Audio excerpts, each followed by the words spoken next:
আসসালামু আলাইকুম। আমি doctor Shamim Mohammad Fuad, physical medicine বিশেষজ্ঞ। আজকে আমাদের আলোচনার বিষয় হলো কোমরের বাত ব্যথা।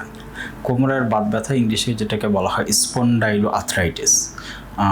আসলে এই অসুখটা কাদের বেশি হয়? সাধারণত দেখা যায় পুরুষ মানুষের অসুখটা বেশি হয়ে থাকে এবং বয়সের মধ্যে আমরা দেখি যে 20 থেকে 45 বছর পর্যন্ত এইরকম পুরুষ মানুষদেরই এই কোমরের বাত ব্যথা বেশি হয়। কখন কোমরের বাত ব্যথা আমরা সন্দেহ করে থাকি? সাধারণত দেখা যায় রোগীরা ঘুম থেকে উঠলেই কোমরে ব্যথা ফিল করেন, কোমরের ডান পাশে অথবা বাম পাশে অথবা মাঝখানে হতে পারে। ঘুম থেকে উঠলে এই জয়েন্টগুলো জ্যাম হয়ে থাকে, একটু হাঁটাচলা করতে বেশ কষ্ট হয় এবং এই জ্যামটা অনেক সময় দেখা যায় আধা ঘন্টা পর্যন্ত স্থায়ী হয়, কারো 1 ঘন্টা বা 2 ঘন্টাও হতে পারে। ধীরে ধীরে হাঁটাচলা করলে জয়েন্টের জ্যাম যেটা মনে হয় তার শরীরে, সেটা আস্তে আস্তে ফ্রি হয়ে যায়। এটাই হলো কোমরের বাতের একটা কমন লক্ষণ। এছাড়াও এর সঙ্গে সঙ্গে করে অনেক সময় দেখা যায় অন্যান্য গিরাও ফুলে যেতে পারে, যেমন কারো হাঁটু ফুলে, কারো অন্যান্য আঙ্গুলের জয়েন্টগুলো, বিভিন্ন জয়েন্ট ফুলতে পারে। শরীরের মধ্যে চামড়ার মধ্যে কারো দেখা যায় একটু লাল লাল দাগ বা অ্যালার্জি জাতীয় অসুখ, বিশেষ করে সোরিয়াসিস নামক একটা অসুখ অনেকে থাকে, যেটার সাথে কোমরের বাতের একটা সম্পর্ক আছে। কারো চোখ লাল হয়ে যায়, এটার সাথে একটা সম্পর্ক থাকে।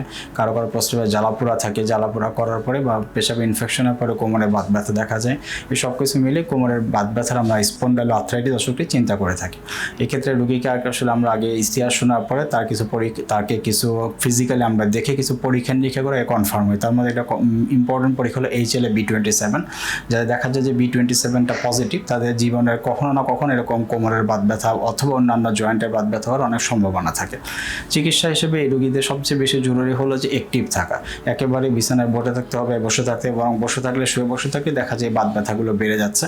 এই জন্য প্রথমে অসুখ কনফার্ম করার পর রেগুলার কিছু ওষুধ তাকে দিতে হয়, যেটা ব্যথার ওষুধ না, বরং এই বাতের সমস্যাগুলোকে সে কন্ট্রোলে রাখবে এবং ব্যথার ওষুধ যাতে বারবার খেতে না হয় সেটাকে সে নিয়ন্ত্রণ করবে। সাথে কিছু রেগুলার এক্সারসাইজ খুব এসেনশিয়াল, যেগুলোর মাধ্যমে তার এই কোমরের জয়েন্টগুলো সচল থাকবে এবং ব্যথাগুলো বারবার যে হচ্ছে সেটা হবে না। বিশেষ করে দেখা যায় যারা ব্যায়ামগুলো অ্যাভয়েড করেন, ব্যায়াম করেন না, তাদের এই ঘাড় বা পিঠের অথবা কোমরের মাংসগুলো একদম, হাড়গুলো একদম শক্ত হয়ে গেছে, ব্যাম্বো স্পাইন বলা হয়, একদম শক্ত, যে পরবর্তীতে লেটেই যে 50-এর পরে দেখা যায় একেবারে ঘাড় নাড়াতে পারতেছেন না বা সামনে ঝুঁকতে পারতেছেন না।